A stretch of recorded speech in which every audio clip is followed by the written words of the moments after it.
Yo siempre parto con esta diapositiva porque la verdad es que es algo que muchas veces no se toma en consideración, pero que a nuestras pacientes, cuando yo les digo que tienen lupus, la primera vez, lo que más las preocupa a la mayoría de ellas es esto.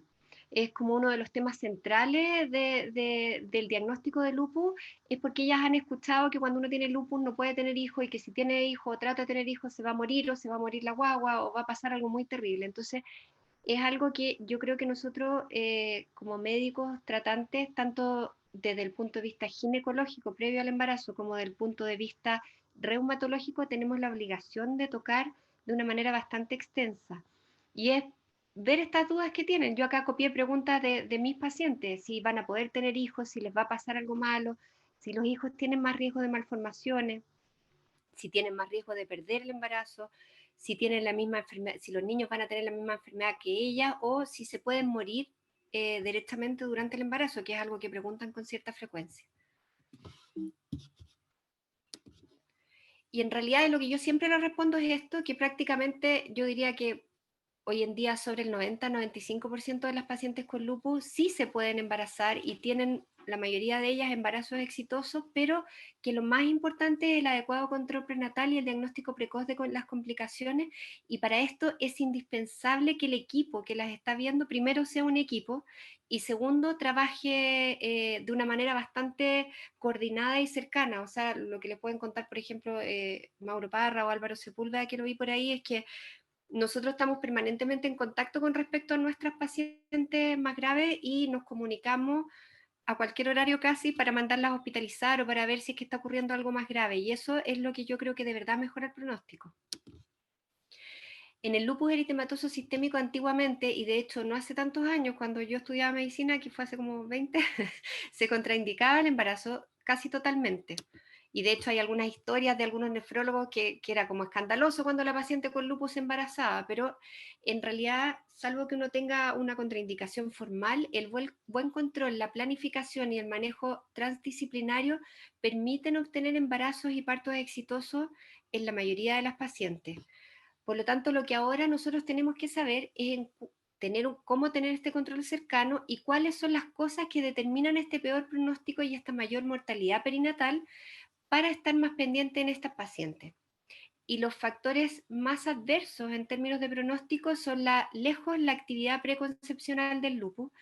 Uno requiere que las pacientes estén en remisión al menos 6 meses antes de embarazarse, y si tenían algún compromiso grave, especialmente compromiso renal, como dice ahí al final del texto, eh, ojalá un poquitito más incluso. Y las pacientes que tienen antifosfolípido asociado al lupus, especialmente las que tienen anticoagulante lúpico, tienen más mal pronóstico, por lo tanto requieren un seguimiento más cercano. La verdad es que antiguamente incluso hubo algunas dudas de si el lupus tenía más crisis en el embarazo, no tenía. La verdad es que hoy en día se sabe que no necesariamente, que el riesgo es bajo de presentar crisis en el embarazo si es que las pacientes se embarazan en remisión, pero si es que hay actividad de lupus preconcepcional, sobre todo actividad renal o puede ser hematológica también, el riesgo es mucho más alto de tener una crisis en el embarazo y específicamente de tener una crisis grave, porque lo que tiende a ocurrir es que se reactiva el riñón. Esto puede tener que ver con dos cosas. Una, con que en el fondo hay una respuesta inmune de la paciente que está activa y que por lo tanto frente a este desafío mayor a la inmunidad que es el embarazo mismo, se agrava. Y lo otro es que los remedios que nosotros más, los medicamentos que nosotros más frecuentemente usamos para tratar el lupus renal son teratogénicos y hay que cambiarlos antes de embarazar o cuando la paciente llega con el embarazo, cuando es algo que no es planificado. Y eso puede hacer que rebrote porque en el fondo la terapia que dejamos en vez no es suficiente. Esto lo voy a comentar de nuevo al final de la clase.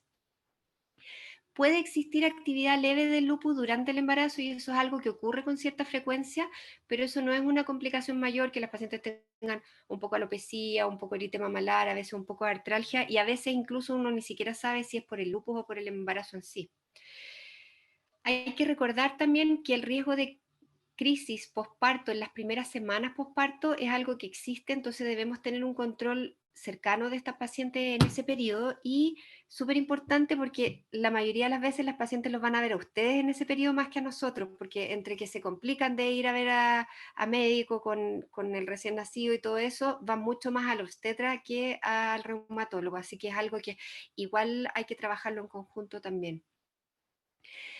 Y la verdad es que todo esto del seguimiento y de si cuánto es la crisis, cuánto no es la crisis, es algo que se debatió harto hasta hace algunos años atrás, porque la mayoría de los estudios realizados se hacían como en un setting o de estudio clínico o de un centro universitario de muy alto nivel, como no sé, en Londres o en Canadá o en Estados Unidos, algunos centros que son realmente de excelencia.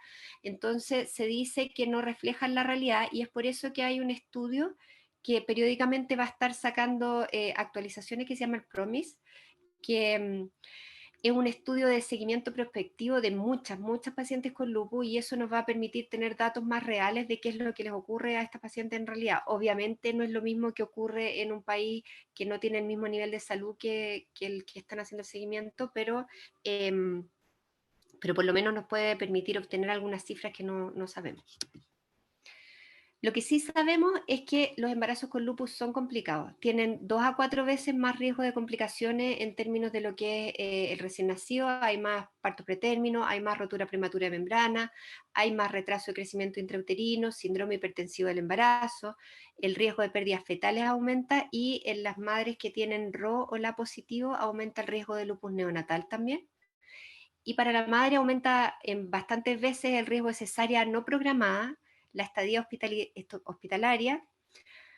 Al día de hoy todavía aumenta la mortalidad materna en 20 veces y aumenta también el riesgo de trombosis, de infecciones, de trombocitopenia y de crisis lúpica en las madres. O sea, el riesgo de tener algún evento adverso en el embarazo sigue siendo muchísimo más alto que en una embarazada que no tiene lupus. Y eso es algo que tenemos que considerar por muy tranquila que se vea la paciente y su cuadro clínico al principio del embarazo. ¿De qué depende el tener estos resultados adversos del embarazo?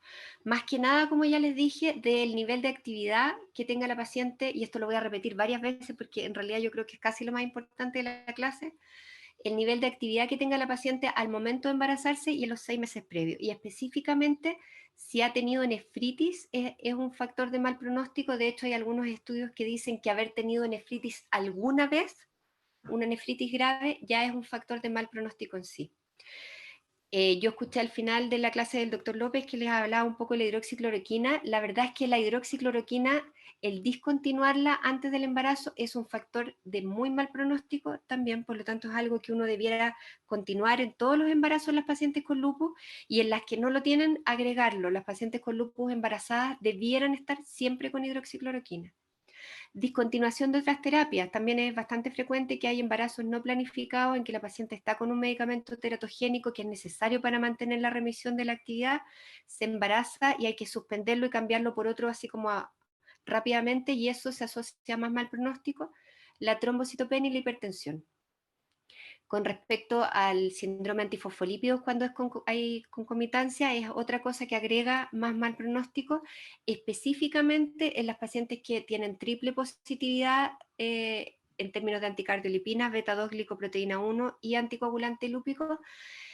Y el tener específicamente el anticoagulante lúpico positivo da más mal pronóstico que los otros dos por sí solos. Los títulos también influyen, a títulos más altos el riesgo pareciera ser mayor, la concomitancia de otra enfermedad sistémica autoinmune, que en este caso se da, como estoy hablando de lupus, sería siempre un SAF secundario, por lo tanto siempre es un factor de mal pronóstico el tener el SAF asociado, y el haber tenido trombosis o morbilidad obstétrica previa también es un factor de mal pronóstico. Cuando estos factores se dan de forma simultánea, la falla del embarazo, el riesgo de que haya un evento adverso si es que yo no lo trato, es superior al 90%. Con respecto a las crisis de lupus, las cosas que uno más teme son las crisis hematológicas, neurológicas y renales. Me voy a referir puntualmente a la neurológica y a la renal porque la hematológica es bastante obvia que es debida o a un lupus o a un HELP y uno tiende a tratarla, pero en el neurológico recordar que hay que sospecharla cuando hay una eclampsia. Siempre pensar frente a una paciente que tiene un cuadro convulsivo o algún cuadro de compromiso mayor del sistema nervioso central, que no necesariamente la razón es el síndrome hipertensivo del embarazo, sino que puede ser un neurolupus y eso es algo que ha ocurrido entre nuestras pacientes. Y del punto de vista renal, recordar que el lupus en sí aumenta el riesgo de preeclampsia y aumenta el riesgo de exacerbación de nefritis. Entonces yo tengo que enfrentarme a este cuadro clínico pensando en las dos cosas, en que puede ser una preeclampsia o puede ser una nefritis. Muchas veces es difícil hacer la diferenciación entre estos dos cuadros y hay algunas cosas que pueden ayudar. La hipertensión, ahí dice descenso, no me había fijado, pero puede estar en realidad en los dos casos, puede haber hipertensión, proteinuria también. El ácido úrico en general no aumenta en las crisis lúpicas renales, a no ser que haya una falla renal asociada. El complemento no tiene por qué disminuir en la preeclampsia y en el lupus sí puede bajar, no es algo que es obligatorio, pero es algo que tiende a ocurrir. Y en este contexto es muy importante recordar que es necesario tomar niveles de complemento al comienzo del embarazo, porque el complemento es una proteína respuesta fase aguda y tiende a subir a lo largo del embarazo. Entonces puede pasar, por ejemplo, que una paciente parta con 16, le suba por el embarazo a 21, después yo vuelvo a tener 16. Si yo tengo solo esos dos 16, yo voy a pensar que está igual y no que el complemento está descendiendo. Entonces siempre dentro de los primeros exámenes que uno debiera solicitar a una embarazada con lupus, está el C3 y el C4. Los anticuerpos anti-DNA pueden estar positivos en una crisis lúpica, pero tampoco es algo que sea mandatorio. Y lo que sí me puede ayudar un poco más es el sedimento urinario, que en general en la preeclampsia no tiene por qué haber hematuria, y en un brote lúpico sí puede haber hematuria o cilindros celulares o leucocituria. Y esto es algo que yo tengo que sospechar si yo tengo una preeclampsia que tiene glóbulos rojos en el examen de orina, aunque sean pocos, yo no me puedo quedar tranquilo y tengo que pensar que puede estar haciendo una crisis renal. Con respecto al síndrome hipertensivo del embarazo, en el lupus, al igual que en el síndrome de antifosfolípidos, como les estaban comentando recién, aumenta el riesgo.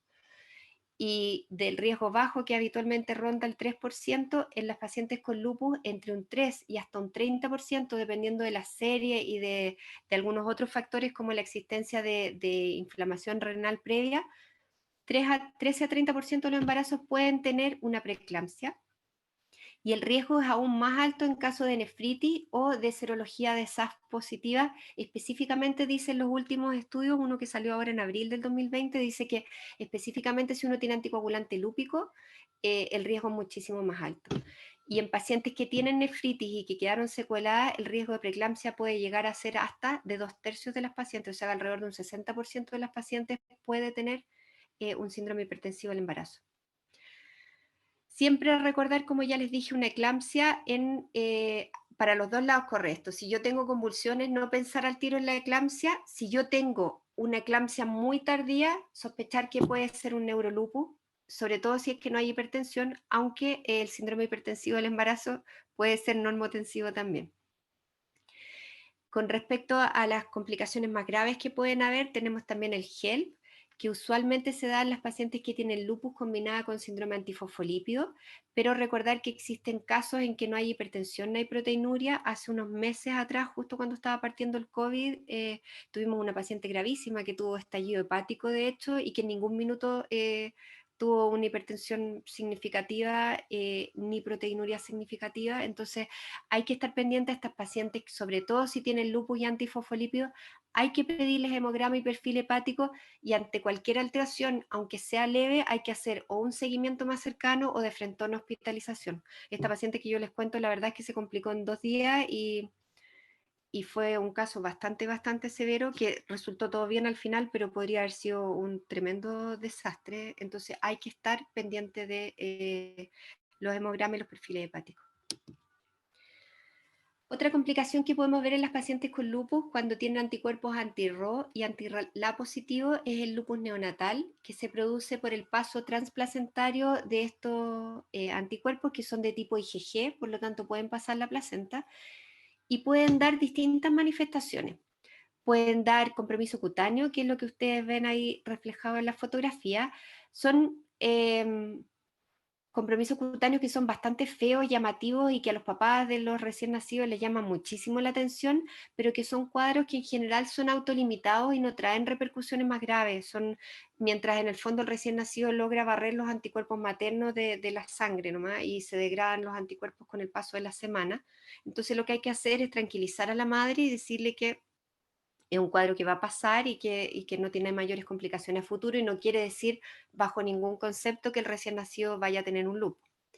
Puede dar complicaciones hepáticas y hematológicas también y el riesgo más grande es el que se asocia al lupus cardíaco neonatal, en que hay un bloqueo cardíaco congénito, en que el riesgo es de entre un 0,7 más cercano al 2% de los embarazos que tienen específicamente RO, es el riesgo más alto, con el LA es un poco más bajo, pero existe también.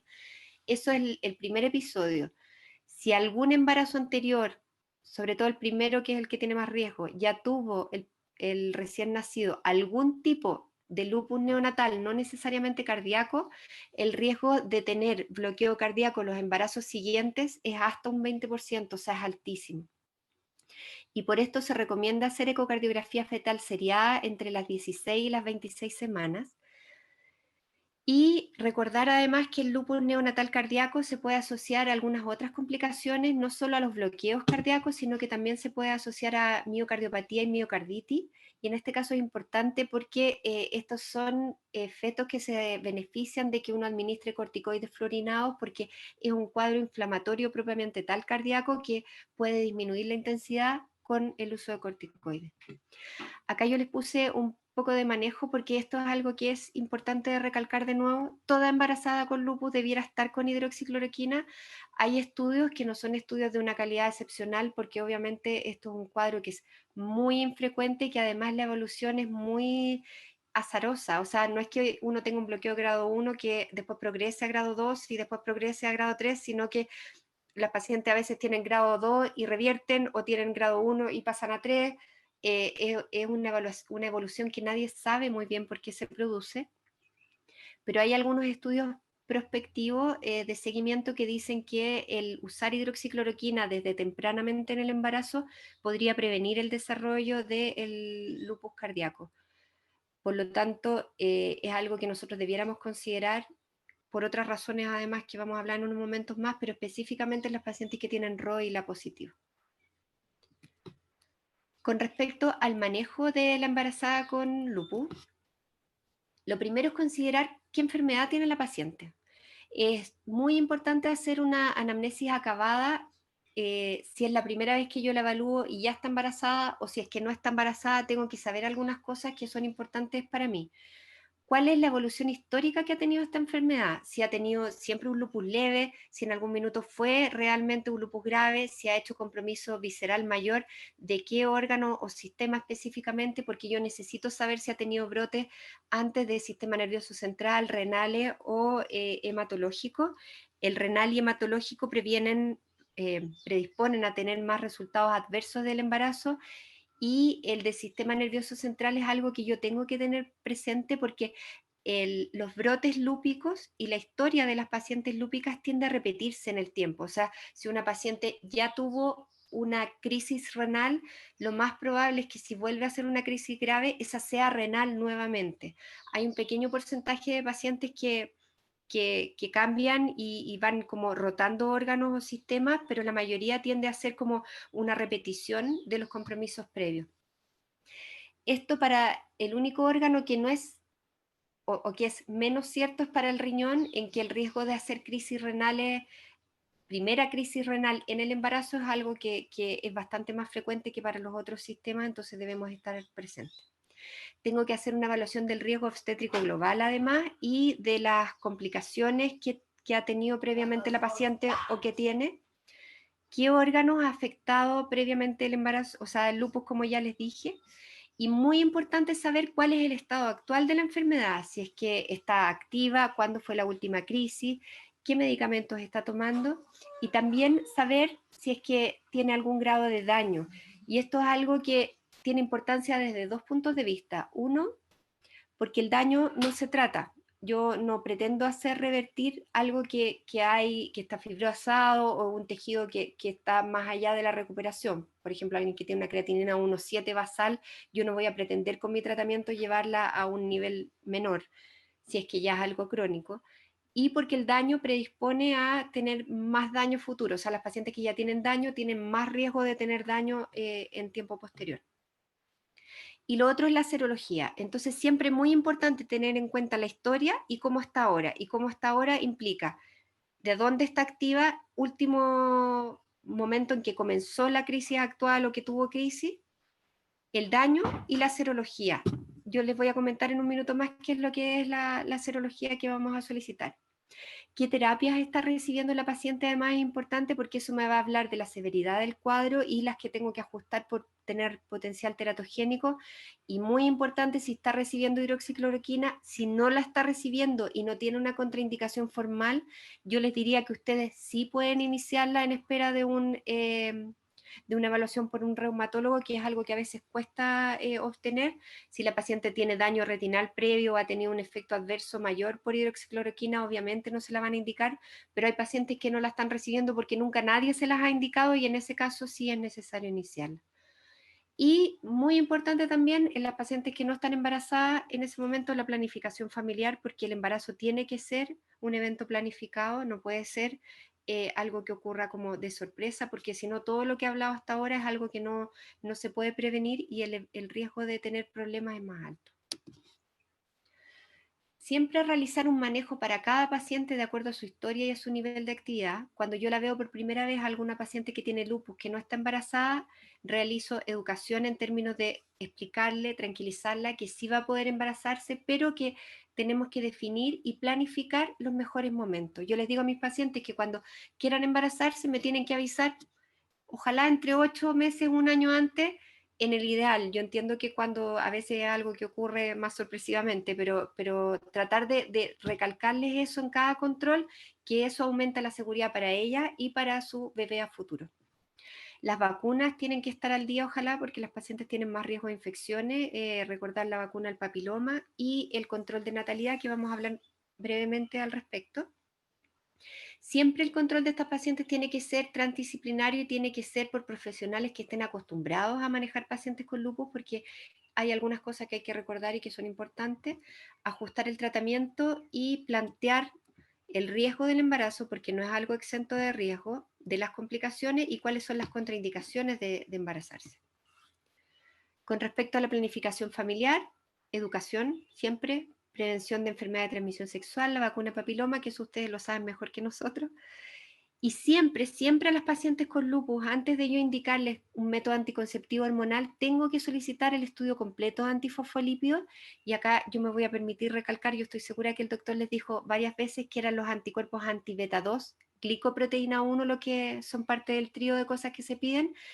No son los beta 2 microglobulina, que no son anticuerpos, sino que son parte de las inmunoglobulinas. Entonces siempre recordar anticardiolipina IgG IgM, antibeta 2 glicoproteína 1 IgG IgM, anticoagulante lúpico. El 30%, 40% de las pacientes con lupus tienen anticuerpos antifosfolípidos o estudios de fosfolípidos positivos.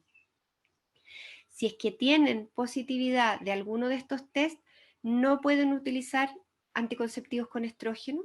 El riesgo con progestágeno, si bien se dice que no es alto como el con estrógeno, no está 100% determinado y la verdad es que las recomendaciones son entre vagas y contradictorias. Además, las pacientes con lupus tienen mucho más riesgo de osteoporosis a futuro y los anticonceptivos que son a progestágenos puros tienen más riesgo de provocar osteoporosis, por lo tanto, la recomendación es tratar de evitarlo. Si la paciente tiene un lupus leve a moderado, que está estable, estable significa que está inactivo o con una actividad baja, puede tener artritis, alopecia, pero algo como leve, y tiene anticuerpos antifosfolípidos o test de fosfolípidos negativo, podría usar anticonceptivos orales con microdosis de estrógeno sin un aumento del riesgo. Esto es algo que está demostrado en algunos estudios. Si es que tiene un lupus severo, que no está estable, que está con actividad moderada o severa, o ha sido un lupus severo antes, o tiene anticuerpos antifosfolípidos, la verdad es que es mejor no utilizar anticonceptivos hormonales. El método anticonceptivo ideal para los pacientes que no tienen antifosfolípido es el Mirena. En las que sí tienen podría ser un dispositivo intrauterino. Y eso, el Mirena la verdad es que no tiene tantos estudios, o sea, no tiene estudios de seguridad en pacientes con anticuerpos antifosfolípidos positivos, entonces salvo casos muy excepcionales, nosotros tendemos a no usarlo. ¿Cuáles son los factores de riesgo preconcepcionales que yo me tengo que fijar? Ya les dije lo más importante de la clase, actividad actual o reciente, que yo haya tenido que suspender o disminuir la terapia de una manera brusca recientemente, que la paciente esté con corticoides en dosis altas, porque obviamente eso me habla de que tiene una mayor actividad y de que probablemente no debiera ser el momento del embarazo, que haya tenido complicaciones en los embarazos previos, al igual que el síndrome antifosfolípido, las pacientes que ya tuvieron un evento adverso tienen más riesgo de repetirlo en los embarazos siguientes. Si es que tiene enfermedad renal previa, sea por el lupus o no, especialmente si es que tiene daño residual o algún otro daño orgánico irreversible, tiene más riesgo. Y esto es lo que les hablaba yo de la serología hace un momento atrás. Dentro del laboratorio, los pacientes que tienen anticuerpos anti-RO y anti-LA tienen más riesgo, obviamente, porque tienen el riesgo de lupus neonatal asociado. Los que tienen anticuerpos antifosfolípidos, y dentro de eso el que confiere mayor riesgo según los resultados que lleva el PROMIS hasta ahora sería el anticoagulante lúpico. El complemento, si cae a lo largo del embarazo, confiere más riesgo, y los anticuerpos anti-DNA cuando están presentes. Este es un tema que a mí no me gusta mucho, pero que hay que decírselo a los pacientes: contraindicaciones del embarazo, que son las mismas comorbilidades médicas que contraindican el embarazo en general, aunque uno no tenga lupus. Si alguien tiene una hipertensión pulmonar severa, la mortalidad que tiene es altísima, tanto para la madre como para el feto, por lo tanto, el embarazo en general está contraindicado. Si es que es sintomática, lo mismo. Una insuficiencia cardíaca avanzada o descompensada, una enfermedad pulmonar restrictiva severa, una enfermedad renal crónica severa. O sea, en el fondo, un compromiso visceral mayor por el lupus o por otra causa que sea severo, en general contraindica el embarazo. Yo puse ahí un espacio entre medio porque las de abajo no son contraindicaciones que sean como para el resto de la vida o sean irreversibles. Las drogas teratogénicas eventualmente yo podría tratar de cambiarlas. A veces ocurre, por ejemplo, yo ahora tengo una paciente que está tratando de empezar este proceso. Ella estaba con micofenolato porque tiene un lupus grave con compromiso del sistema nervioso central, y nos cambiamos a satioprina. Todo esto muy planificado, hizo un efecto adverso a satioprina, me tuve que devolver a micofenolato un tiempo, y ahora vamos a probar con otra droga que se llama tacrolimus, que puede ser usada durante el embarazo. Entonces, en el fondo, lo que les quiero transmitir con esto es que la droga teratogénica es una contraindicación transitoria, y lo que yo tengo que hacer es tratar de cambiarme algún medicamento que me permita tener un embarazo sin mayores complicaciones. Corticoides más de 0,5 miligramos por kilo, ya les dije que eso predispone a un riesgo aumentado de crisis. Actividad mayor reciente de la enfermedad los últimos 6 meses, obviamente una trombosis arterial reciente también. Y el síndrome hipertensivo de embarazo o HELP, a pesar del tratamiento con aspirina, heparina, es algo que tiende a ser una contraindicación del embarazo. Hay algunas pacientes en que no tienen ni un hijo vivo, y en esos casos uno podría tratar la anticoagulación con heparina y asociar dosis bajas en corticoides, pero conversando con la paciente los enormes riesgos que tiene de recidiva, sobre todo si fue un cuadro muy grave. Con respecto a los controles, el control clínico debe ser cada 4 a 6 semanas con examen y complemento al menos trimestral.